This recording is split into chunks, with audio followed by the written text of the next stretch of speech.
नमस्कार प्रिय दर्शक बंधु मु अजय मिश्र स्वागत करुछि विधि विधान ओडिया चैनल पुणी एक नूतन अध्याय।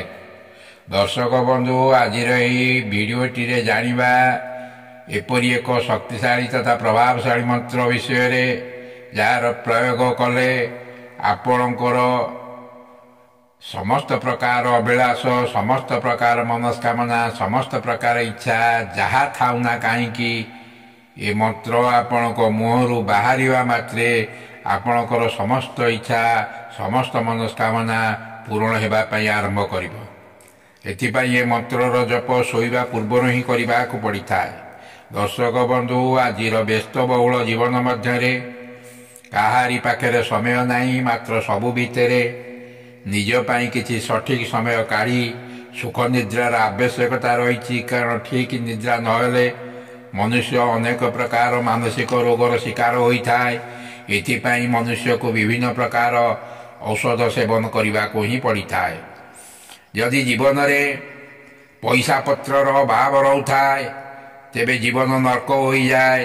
एपरी किछि मंत्र अच्छी जार जप करने द्वारा जीवन में सफलता ही सफलता मिलता है।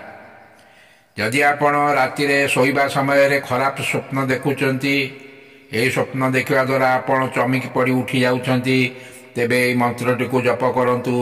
मंत्रटी है ओम श्री पद्मनाभाय नमः ओम श्री पद्मनाभाय नमः ओम श्री पद्मनाभाय नमः। भगवान विष्णुंकर ये सुंदर मंत्रटी को आपण शोवा पूर्वर 11 थर जप बोलतु जप करंतु उच्चारण करंतु किंबा पाठ करंतु। देखिबे आपण जीवन में केबे निद्राहीनता रोग देखा देव नहीं। दर्शक बंधु जदि आपण अधिका टेंशन लगी रोता है तेबे यही मंत्रटी को आपण शोवा पूर्व 11 थर उच्चारण करंतु। मंत्रटी है हर हर मुकुंदे हर हर मुकुंदे हर हर मुकुंदे। मंत्रटी को आपण शोवा पूर्वर 11 थर उच्चारण करंतु। यही 11 थर उच्चारण करने द्वारा आपणकर निराश भाव कमी जाई था। ता मध्य सबुठार शक्तिशाली मंत्रटी है ओम गम गणपतये नमः ओम गम गणपतये नमः ओम गम गणपतये नमः। दर्शक बंधु यही मंत्रटी को आपण शोवा पूर्वर 11 थर प्रतिदिन आपण यही मंत्र को जप कर शोई जातु।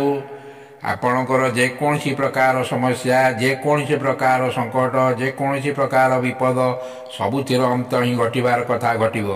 जीवन में केवे सफलता ही जीवन में केवल सफलता ही सफलता मिल। यही छोट छोट मंत्र को जप करी आपणकर जीवन में खुशी आपण आनीपारे। जदि अर्थाभाव थाए जदि आप आर्थिक संकट भितर रोता तेबे मंत्रटी को शोवा पूर्व 11 थर जप करंतु। मंत्रटी है अच्युतम केशवं विष्णु हरि सोमं जनार्दनम। आउ थे आसतु मंत्रटी को जानिबा अच्युतम केशवं विष्णु हरि सोम जनार्दनम। ये मंत्रटी को आप 11 थर पाठ कर शोई जातु। देखिए आपणकर जीवन में धनर आगमन स्रोत बढ़ी आसव आय बढ़ीज जीवन में थिबा शुक्र दोष कटिज भगवान विष्णु दयारु आपणकर जीवन मंगलमय हो उठिब। दर्शक बंधु जदि ये भिडियोटी आपण को भल लगी थाए चैनल को आपण जदि सब्सक्राइब करना दयाकोरी चैनल को सब्सक्राइब करदे एवं भिडियोटी गोटे लाइक करदे। रोचे धन्यवाद नमस्कार।